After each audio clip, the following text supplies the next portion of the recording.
They say you never get a second chance to make a first impression. In your home, that impression starts the very second the front door opens. Whether you have a grand foyer or a tiny sliver of a hallway, your entryway sets the tone for the entire house. Today, we're diving into the art of entryway styling. I'm going to share stunning decor ideas and, more importantly, my go-to formula for styling the perfect entryway table. Let's turn that drop zone into a design zone. Before you buy a single vase, you need a vibe.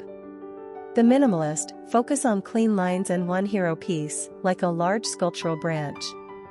The cozy traditional, think warm wood tones, stacked vintage books, and soft lighting. The functional modern, sleek metal consoles with smart storage solutions for keys and mail. Pro tip, your entryway should be a trailer for the rest of your home. Use the same color palette you have in your living room to create a seamless flow. Styling a console table can feel intimidating, but I use a simple 4-step formula to get it right every time. The anchor, start with something large on the wall. A massive mirror is perfect because it bounces light and lets you do a quick teeth check before leaving. A large piece of art works too. Varying heights, avoid the flat look. Use a tall lamp on one side and a medium-sized vase on the other. The rule of 3, group smaller items like candles, beads, or small sculptures in odd numbers. It's more visually pleasing to the brain. Organic elements, always add something living.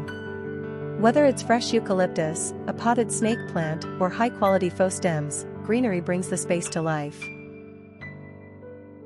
Don't have a formal foyer? No problem. Use a floating shelf. If a table is too wide, a deep floating shelf provides the look without the footprint. Go vertical, use wall hooks and high shelving to draw the eye upward. Rug magic, a long runner rug can define a hallway and make it feel like a purposeful transition space rather than just a walk-through. The secret to a great entryway isn't about how much money you spend, it's about creating a space that feels like home the moment you step inside. I'd love to know, which of these tips was your favorite? Or do you have a must-have item in your foyer?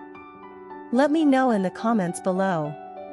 If you found this helpful, give this video a thumbs up and subscribe for more home styling secrets. I'm your name/channel name, and I'll see you in the next one.